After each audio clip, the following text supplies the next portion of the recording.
어서 오세요. 안녕하십니까? 네, 안녕하세요. 네, 안녕하세요. 죽다 살아났어요. 다행이죠. 아, 저만 그런가요? 저만 오늘 아침에 너무 계좌 열기가 싫어가지고 이것도 오늘 방송을 어떻게 하나 고민했는데 걱정했는데 다행입니다. 그래도 잘 처리해야 될 것들이 아직도 산적하죠. 여러분들이 갖고 있는 종목들, 궁금한 종목들 들고 가야 될지 OX로 알아보도록 하겠습니다. 첫 번째 종목은요. 100만 년 만에 나온 것 같은 HFR 한번 짚어볼게요. 흑자 전환 소식이 나왔고 그러다 보니 우리는 또 5G가 이제 실적을 보여주나 기대를 해보고 있습니다. 두 분께 이 종목은 기대가 되는 종목입니까? 아니면 반짝 그치는 종목입니까? OX 의견 주시죠. 염정 팀장님. 네. 이제 좀 살아나려고 하는데 왜 X입니까?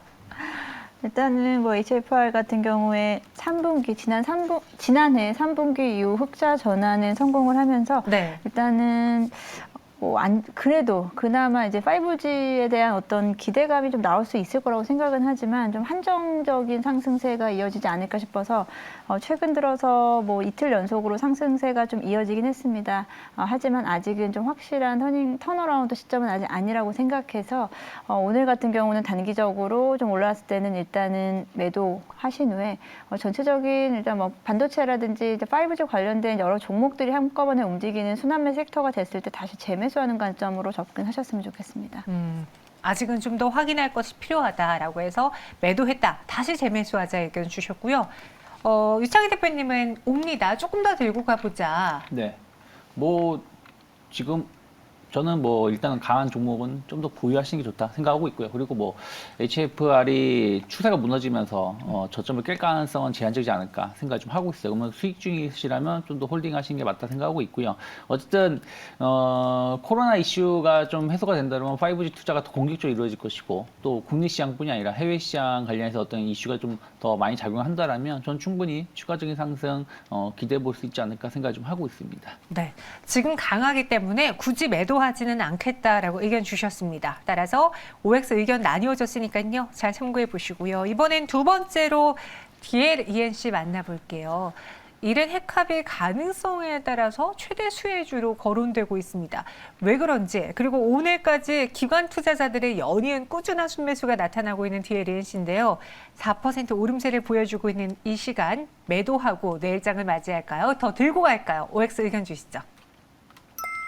이번에는 오로일치가 되었습니다. DLENC 이거 근데 이란 이거랑 연결 지어서 봐요? 아니면 그냥 건설주로서 매력으로만 볼까요? 지금 꼭 이제 건설주들이 오늘 좀 많이 올라오는 이슈 중에 하나가 네. 이제 정책에 대한 어떤 기대감들. 어쨌든 대선이 코앞에 있는 것이고 또 지금 겨울이 이제 이번 주 2월 마지막 주 아니겠습니까? 그럼 다음 주부터 이제 3월로 넘어가게 될 것이고, 그러면 좀 이제 건설 업황이 좀 회복될 수 있다는 기대감들이 좀 있다라는 것이죠. 물론 이제 그 HDC 이슈들 때문에 건설 업체들에 대해서 어떤 규제가 좀 있을 수 있다는 우려감들이 좀 있습니다만은 뭐 그런 것은 뭐 상당히 좀 제한적이고 이미 좀 주가에 좀 반영될 생각하고 있고요. 오히려 지금 이제 유가가 좀 올라가면서 그러니까 그동안 국내 건설 경기 쪽에 좀 포커스가 맞춰졌다면 유가가 좀 올라가면서 해외 건설 관련해서 특히 중동발 뭐 수주 뭐 이런 부분들 또 이란 같은 경우도 규제가 좀 완화되는 부분들이 있을 수 있기 때문에 그러한 것들이 과거에 이란하고의 어떤 수주가 좀 많았던 기업들이 또 반사이익을 좀 누릴 수 있다 생각을 좀 하고 있습니다. 그래서 오늘 복합적으로 건설주들이 강했다고 생각하고 있고 또 그 안에서 좀 해외 수주 모멘텀이 좀 더 있는 기업들이 좀 더 강한 흐름이 이어지고 있다라면 저는 충분히 건설주들 약간 저평가 인식이 좀 있기 때문에 좀 관심 있게 볼 수 있는 자리가 아닐까 생각을 좀 하고 있습니다. 네, 오늘 또 건설주 흐름 좋고 은님이 이런 글 올려주셨어요. 지금 시장에서 이제 건설주 갈 때 되지 않았나요? 그동안 너무 하락했어요 라고 의견 주셨는데 염정 팀장님도 다가오는 대선에 네. 이 정책 테마주로 한번 건설주가 뛰어오를 수 있다고 보시는지요? 저도 이제 건설주 전체적인 섹터에 대한 반등의 오늘 자리라기보다는 전 DLENC가 뭐 개별적인 모멘텀이 좀 더 강하다라고 좀 생각을 하는데요. 네. DLENC 뭐 일단은 뭐 건설주에 대해서 반등은 할 수 있죠. 왜냐하면 워낙에 지금 저점을 지나고 있고 뭐 최근에 이제 어떻게 보면은 한 종목으로 인해서 전체적으로 섹터가 조금은 좀 힘들었던 상황이기 때문에 전체적인 반등 시점을 지금 찾은 거라고 보고는 있습니다. 하지만 DLENC가 지금 뭐 오늘 주목받는 다른 타 종목들보다 더 주목받는 이유는 아무래도 이제 작년의 실적에 대한 어떤 안정감을 좀 줄 수 있겠고요. 작년 실적을 보면은 건설업계에서는 영업이익률이 가장 영업이익률 부문에서도 약 12% 이상을 차지하면서 일단 실적 면에서 영업이익이 예상보다도 훨씬 상회하는 실적을 보여주면서 장사를 잘했다라고 볼 수 있겠고요. 그리고 이번에 나온 이란 핵 합의에 대한 부분에 대한 이슈는 아무래도 DLH가 가지고 있는 해외 플랜트 사업에 대한 부분에 이슈를 그 부분 포커스를 맞출 수 있고 지금 주택 건설 국내 주택 건설에 대한 어떤 수주라든지 앞으로의 업황에 대한 부분은 아직은 조금은 좀 무리수가 있지 않나라는 생각이 들기 때문에 네. DLH가 주목받는 개별 모멘텀은 이를 통해서 뭐 어느 정도 좀 지정학적 리스크가 안정됨으로 인해서 지금까지 가져갔던 해외 플랜트 사업에 대한 어떤 다시 한번 진행되는 이 가능성에 대해서 좀 좋은 평가를 받고 있다라고 생각하기 때문에 DLH는 좀 가져가도 좋지만 전체 건설업 전반적으로의 어떤 재차 반등이다라는 부분으로 이어지기에는 아직은 좀 부족하다라고 생각하고 있습니다. 염정 팀장님은 뒤에 DNC의 그 자체적인 모멘텀을 좋게 본다 이야기해 주셨고요. 러시아와 이란 시장의 전략적인 이해관계를 갖고 있는 뒤에 DNC입니다. 따라서 최근에 러시아 우크라이나발 그 전쟁에 대한 불안감이 해소된다면 또 이란에서의 핵 협상 결과가 좋게 나온다면 DLC가 양쪽에서 수혜를 볼 수 있을 것이다. 어떻게 보면 불안감 해소가 긍정적인 요인으로 작용을 하겠네요. 여러분들의 궁금증 해결되길 바라면서 세 번째 종목으로 넘어가 보죠. SH에너지화학인데요. 오히려 지정학적 리스크 때문에 뭐 전쟁 이야기만 나오면은 유가 오르고 막 원자재가 오르고 그럴 때 가장 웃는 대표적인 종목 중에 하나입니다. 실체가 있는 건가요? 두 분께 OX 의견 여쭤보도록 하죠. X 주셨습니다. 저도 그렇게 썩 믿음은 안 가는데 부럽긴 하더라고요, 팀장님. 네. 이 종목 왜 X입니까? 맞습니다. 네, 말씀하신 그대로고요. 너무 단기적인 어떤 이슈에서 움직이긴 하고요. 부러운 것도 맞고요.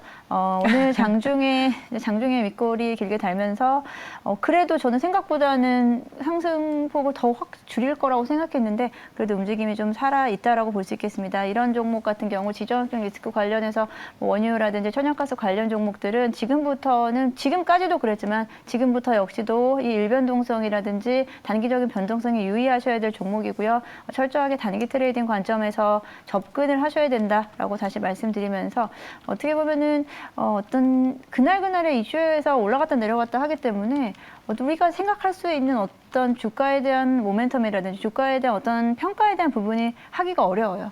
단순히 이런 움직임에 의해서 변동성에 의해서 좀 매매를 하시는 관점에서만 접근을 하셔야 된다라고 말씀드리겠습니다. 네, SH에너지화학 덧붙여 주실 이야기 있으신가요? 아니요, 뭐 저는 글쎄 뭐 우크라이나 사태가 좀 가스가 이제 폭파했다는 소식도 있고, 뭐 미국의 가스 추출이 더 높아질 수 있다는 얘기가 있지만, 과연 그 유럽이 미국으로부터 LNG를 얼마나 공급받을 수 있을지, 그리고 그게 수지 타산이 얼마나 맞을지 한번 좀 지켜봐야 되지 않을까 생각하고 있기 때문에 단순히 이슈에서 좀 올라왔을 때는 무조건 저는 수익 실현 해야 된다 생각하고 있습니다. 알겠습니다. SH에너지화학 두 분 모두 다 더 기대를 걸어보기보다는 여기서 갖고 계신 분들 부럽습니다. 수익 챙기고 나오시는 게 어떻겠느냐 의견 주셨어요. 그럼 이제 우리가 부러운 상대가 될 수 있게 종목을 한번 잘 골라보겠습니다. 마감에 산다. 어떤 종목을 사볼까요? 두 분의 종목 키워드는 공격적인 설비 투자랑 반사액입니다. 설비 투자? 약간 IT 반도체 이쪽인가요? 정확하십니다. 네. 안 봤어야 돼요. 네. 반사액은 어느 쪽이에요? 같은 것 같아요. 그래요? 네. 오늘 두 분 약간 의견이 조금씩 달라지다가 마감에 산다 해서는 같은 섹터로 갖고 오신 것 같습니다. 어떤 종목일지 열어보도록 하죠. 심텍과 SK하이닉스 정말 결을 같이 하는 반도체에서의 대표적인 종목을 갖고 오셨는데요. 먼저 심텍은 이 기판 때문에 네. 올해 실적으로 꼭 하나 가져가야 된다면 심텍?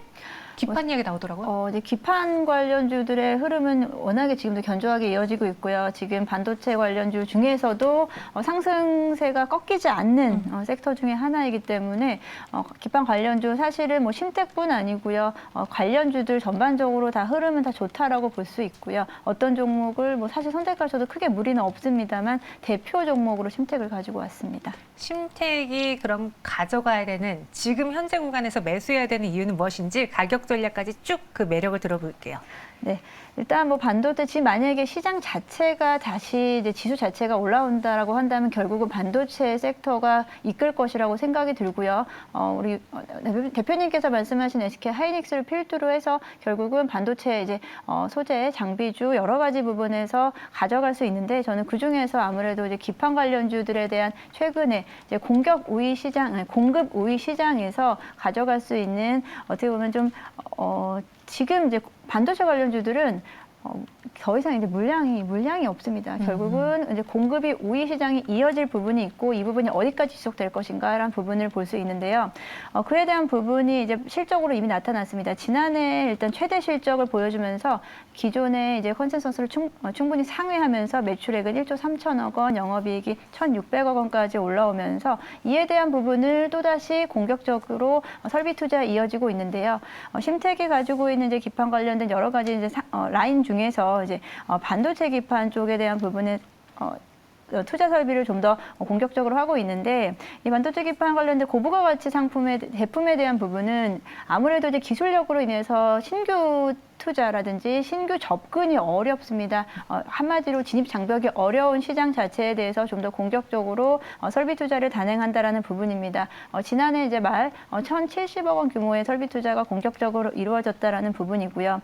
이 반도체 기판은 아무래도 반도체 기판도 그렇고요. 그리고 전반적으로 전방 산업 자체가 이제 우위에 있는 시장이 될 거기 때문에 뭐 전반적으로 뭐 PC라든지 그리고 PC 뭐 전자기기 뭐 5G도 마찬가지겠고요. 전반적으로 시장이 만약에 다시 좀 살아난다라고 한다면 업황 자체에 대한 상승세가 이어질 것이고 그에 대한 부분은 반도체 기판 쪽에 대한 업종들도 충분히 수혜를 받을 수 있을 거다라고 생각하고요. 반도체 기판에 대한 시장 자체는 연평균 성장률 한 2026년 앞으로 한 4, 5년간 약 한 연평균 성장률 한 15% 가까이 볼 수 있기 때문에 완만하다고 할 수 있어요. 완만하다고 아니면 좀 더 안정적인 네. 안정적인 성장세를 가지고 갈 수 있는 종목을 좀 고르신다라고 한다면 기판 관련주 괜찮다고 보고 있습니다. 지금 단기적으로 사실 빠진 게 없습니다. 최근의 맞아요. 흐름을 보면 빠지지 않기 때문에 오히려 그게 좀 가격 부담이 될 수 있다라고 생각하겠지만 그만큼 시장이